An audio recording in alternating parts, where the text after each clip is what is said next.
Thanks for joining us this afternoon for the panel looking at HBCUs, ending the era of half measures, particularly looking at the systemic inequities that HBCUs have been subjected to over the years, and then also how the Biden administration and also the members of Congress are looking to remedy this.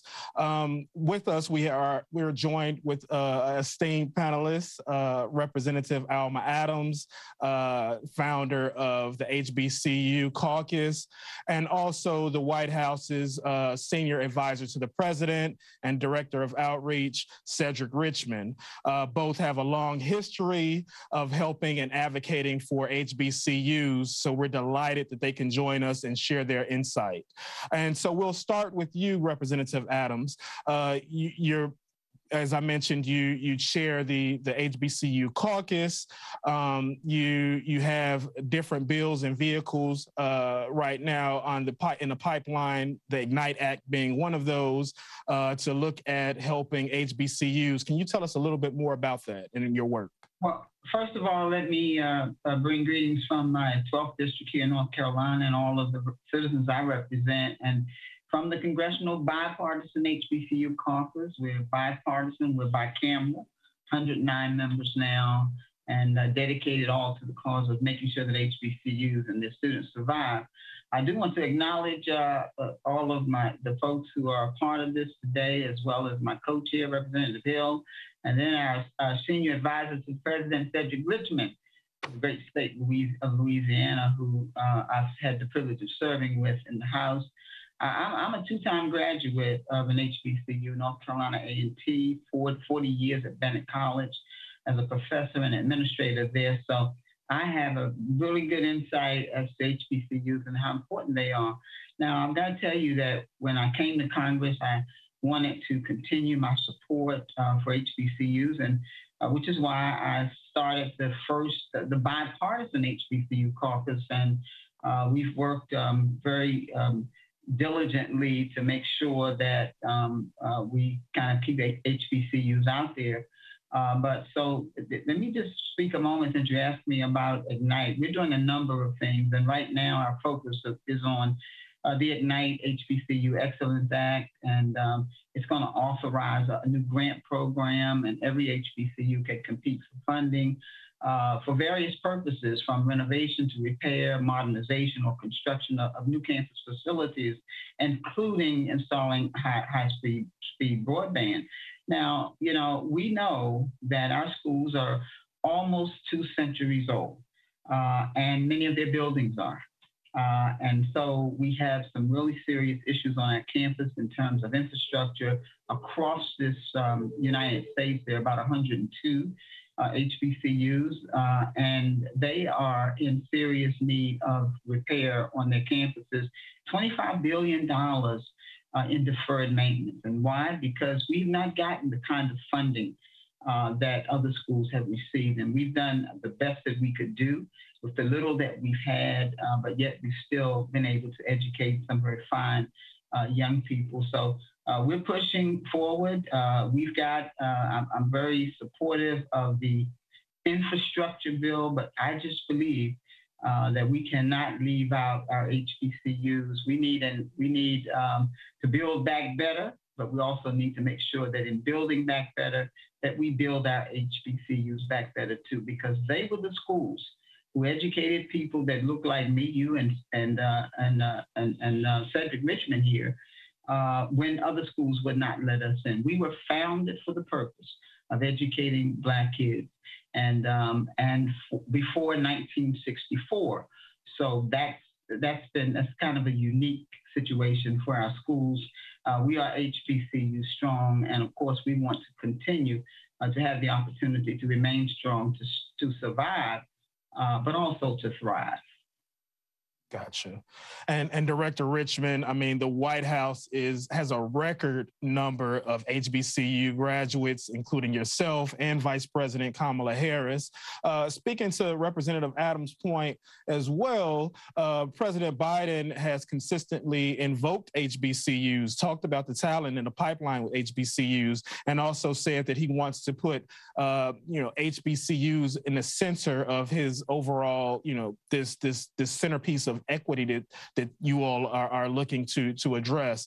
Can you talk about some of the initiatives that the White House has in the pipeline for HBCUs, the vision that you and the president have for helping these institutions?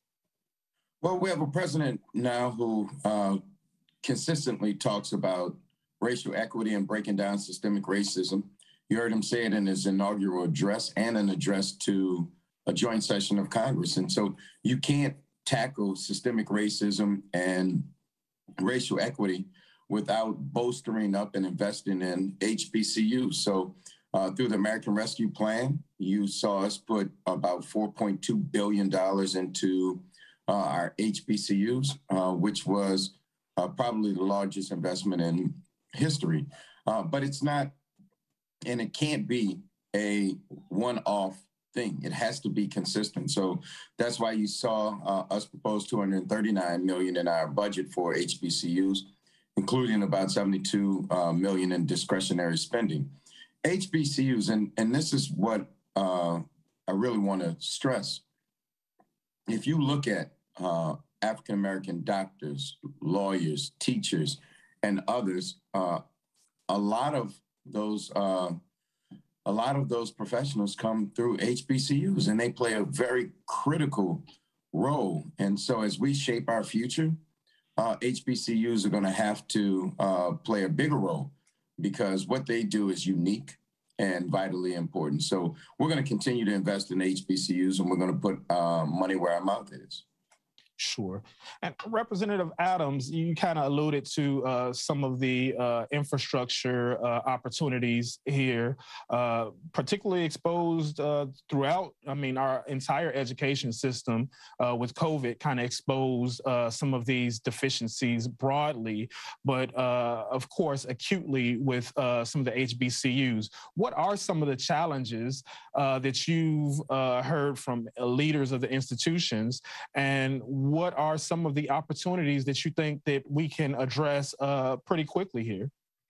Well, thank you very much for your question. And again, I just appreciate President Biden's interest and support for HBCUs and all the things that we currently have. And he mentioned the different pieces of legislation that we've had. Clearly, they've helped us to eliminate some of the debt on these campuses, to provide scholarships for students. But I'd be remiss if I didn't first elaborate on the infrastructure challenges that many of the presidents and chancellors have shared with me. Most of the HBCUs, if not all of them, have difficulty in terms of difficult financial situations. After years of underfunding, institutional neglect, many of the buildings have ruptured pipes and broken sidewalks and campus blackouts and buildings that aren't climate controlled. So these are physical manifestations of the lack of funding that HBCUs face. So when they do receive grant funding, sometimes that funding is really, most of the time, it's much less than their predominantly white institution counterparts. And so they've got to make tough choices. And so they have to decide whether to invest in their students, their faculty, or in their physical infrastructure. Most of our schools have chosen to invest in their students because folks who work at HBCUs are passionate about their colleges.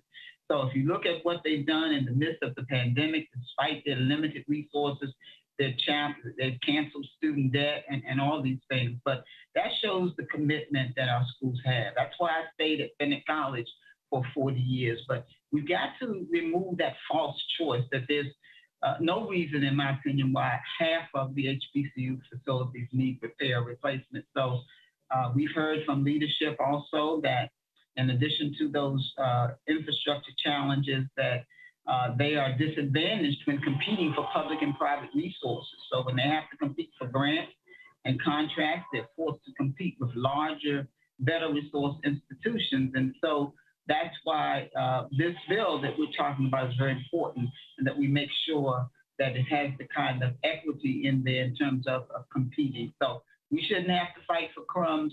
We've been under-resourced for so many years, but we've got to build on the sources of institutional aid programs that currently exist. And if we do this with the goal of creating opportunity for students, then our schools and our young people will be better off. Yes.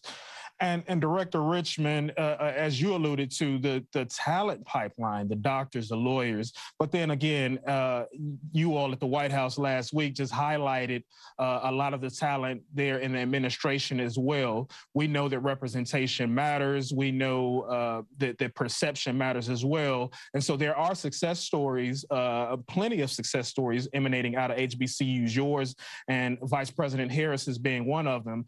What does that mean that there are so many HBCU alums in the administration, and how do you seize that moment and seize that type of momentum that we're seeing? Well, I think that it's our values. And if you look at HBCU representation in the administration is significant because we were intentional about doing it. If you look at Michael Regan over the EPA, he's a North Carolina A&T graduate, and he's over the Environmental Protection Agency, and which is very important to communities of color. If you look at environmental justice. So we, again, look at racial equity as one of our main pillars of this administration. And if you're going to do it, you have to make sure that you have talented African Americans at the table, because this is not an administration that thinks that we're going to help Black people in spite of Black people. Actually, what we think is we're going to invite and really push African Americans to be at the table, to be co-architects of their future, because nobody knows what they need better than African Americans. And so if you look at the vice president, if you look at the White House, we really want to make sure that we have African Americans at the table in real meaningful positions, and not just leadership positions shaping the African American community, but shaping the nation and domestic and foreign policy as well. And so we want to make sure that people understand in a very clear manner, crystal clear matter of fact, what HBCUs mean to this country. We've underfunded public education, K through 12, forever. And HBCUs take those students and they polish them into fine gems, leaders in the community, leaders around the world, and it makes the country a better place. And so you heard Congresswoman Adams talk about it. These schools have their infrastructure plan has been duct tape and glue for decades. And just imagine what they could do if we invest real money in them, so that they can build state-of-the-art infrastructure, state-of-the-art science labs, and all of those things. I mean, look, we have never, ever in the African community equated wealth with talent. However, that doesn't mean that we enjoy being underfunded in our endeavor to educate African Americans. And so this administration understands that. We're going to invest in it. And I think the sky's the limit where we go from there.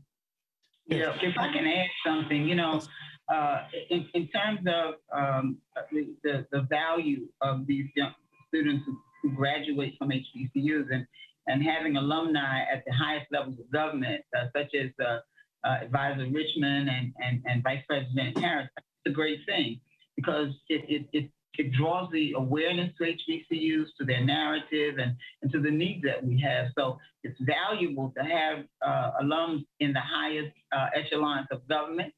You can be what you see. So students will be able to see what's possible with an education at an HBCU. For me, you know, I walked the ghetto streets of Newark, New Jersey. My mom did domestic work. We didn't have any money, first generation.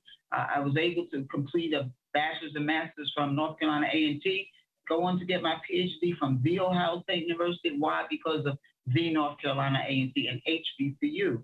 So, you know, oftentimes our schools face this perception of being less than.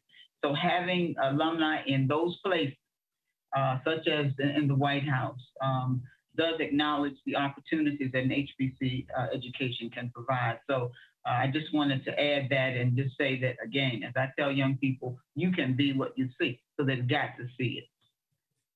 And you all operate, of course, in the halls of Washington and move with the gears out here in D.C. Is there a role that the private sector, that individuals can play in helping move along some of these initiatives? Well, I Absolutely. think go ahead. Go ahead. No, I'll be very quick. Absolutely. If you look at other institutions that have billion-dollar endowments, the private sector can make sure that they level the playing field in that way. They can give money to institutions that are going to use it. The return on the investment is enormous. And so when they look at HBCUs, my push would be to invest serious dollars in those institutions. And so it gives them capacity building and all the other things that they can do. And I think it's a wise investment. I think it's a needed investment. And I just encourage, to the extent that ethics allows me, to encourage those companies to do that. Yeah, let me just add, businesses we can support HBCUs in a variety of ways. Cedric has mentioned some, but businesses can recruit on HBCU campuses. They can hire HBCU graduates. You're hearing a lot today about private sector companies. They're beginning to reevaluate, rethink the value of diversity in the wake of the racial justice movement across the country. They're now actively seeking to recruit diverse talent. And so because I recognize that, and some of my colleagues and I, the partnership challenge began because of that, which gets the private sector involved. The HBCU partnership challenge does give the private sector an opportunity to first of all recognize the importance and the impact of HBCUs to the economy, to the principles of corporate diversity and inclusion. And then it asks that recognition, as Cedric has said, be supported by greater investment, greater engagement to ensure that the HBCUs can continue to prepare diverse talent for our workforce. If you're looking for young people who can do all of these things, who've had tremendous academic support. The pipeline is with the HBCU. So our partnership challenge right now, we have over 71 members. It spans across industries such as tech, financial sector, agriculture, and telecom. And we recently had some to join the challenge just this week. So I do as well encourage businesses to invest in both action to uplift the role of these schools and to understand the enormous role that they play economically as well as academically and societally. Mm-hmm. Are there challenges with some of these vehicles, these legislative vehicles, in terms of reaching bipartisanship consensus at all? Are HBCUs subjected to that type of partisanship at all, or are things pretty seamless? Well, let me begin by saying, really, most of our HBCUs, because of the way the districts have been drawn and redrawn and gerrymandering and all those things, most of them really live in Republican districts. So I've never believed that education is a partisan issue. You need to have it, whether you're talking about four-year education or anything else. I mean, you really need to be prepared for the world of work, regardless of what you're going to do. But I've got to tell you that basically I've had the experience of working across the aisles, and I think that my Republican colleagues are beginning to realize that we do have, there's a lot of value in these schools. So if you look at the Ignite bill, all of the partners that we have, we've got over 97 members, co-sponsors of that bill. Again, I mentioned the numbers of folks who have taken on the partnership challenge and so forth. So my coach, and we have co-chairs. For example, my co-chair in the House is Representative Hill. We have, and then we have vice chairs in the House, also Republicans and Democrats. Terry Sewell on the Democrat side, Representative Turner on the Republican side, and then in the Senate, we have Senator Coons, who is a co-sponsor of this bill, along with Senator Tim Scott. So we're doing pretty good there, but I think it's about educating people and having them to understand not only the value that we bring, but the discrimination financially in terms of support from government that we've seen over the years that have really not helped our schools do what we know they can do. And Advisor Richmond, how do you see the White House's role in terms of prodding Congress to move some of this legislation along? Of course, the president has his care packages in terms of human infrastructure that's been a big centerpiece of the administration's efforts. How do you see the White House's involvement in terms of just kind of prodding Congress on these issues? Well, one, we have to include it in all the things that we send to Congress, and we have to make sure that they understand it's a priority. And the Congresswoman has been a leader on HBCU initiatives and making sure that she keeps them at the forefront. And we're going to continue to support her in her work on the Education and Labor Committee under Bobby Scott to make sure that it's important. It's been an important issue for the Congressional Black Caucus since its inception. And I think that Congresswoman Adams has taken it to the next level. So part of it is for us to, one, continue to push, but one, to publicly advocate for it so people know exactly where we stand in terms of making sure that HBCUs have the resources and the investment that they need to succeed. So we view it as a partnership with Congress, and we will continue to tell them that it's a priority and support where we can. What do you all say to those that would posit that HBCUs have served their function, and in 2021 with integration, et cetera, that they don't have a role to play going forward? What would you all say to those type of criticisms? Well, I would say you need to do your research.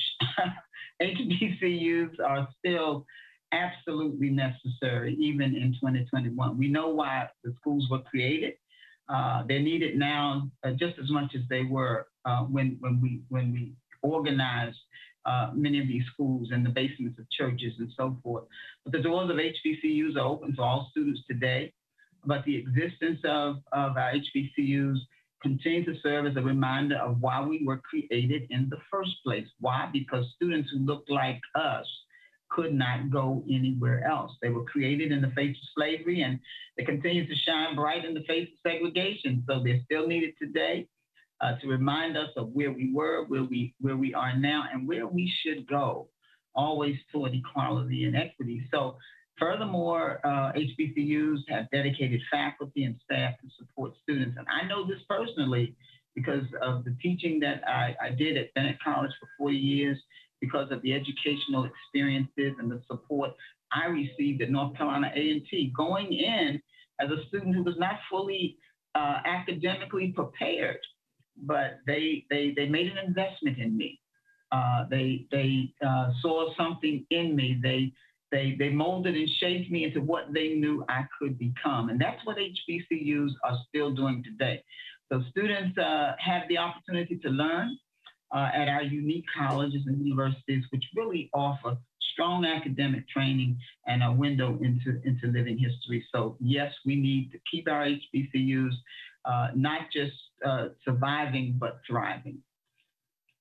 I would just say that we need them now more than ever. If you look at under-resourced public schools, if you look at the products that they're turning out across the country, this is how I judge HBCUs, and I got this from Dr. Kimbrough at Dillon University. We should look at it like Olympic diving. If you jump off the diving board and you just do an easy dive, no splash, you're not going to get a very high score because it had 0 degree of difficulty. And if you look at the product or the input that HBCUs get coming from these under-resourced public schools around the country, and they get students that are academically, some students are academically not necessarily ready, but they take them, they push them, they nurture them, they invest in them, they sow in them, and they produce great leaders. And so I think now, if you look at it, it is something that we absolutely need right now. And so my position would be that they are very much needed right now. And as we talk about diversity and inclusion, and we push this social justice agenda and equity, we need those leaders from HBCUs to lead that movement, because that's what they have been taught to do at HBCUs. Yeah. And on that note, I think that's a proper way to end this panel. I want to thank again Representative Adams and also the White House's senior advisor to the president, Cedric Richmond, for the time today. Really do appreciate your time and your valuable insight, both of you. Thank you so much. Thank you so much. HBCU strong. Cedric, I'll be in touch with you. Okay? Absolutely. I'll be reaching out to you. Okay, great. Thank you. Thank you so much, my brother. Thank you, Mark. Have a good day.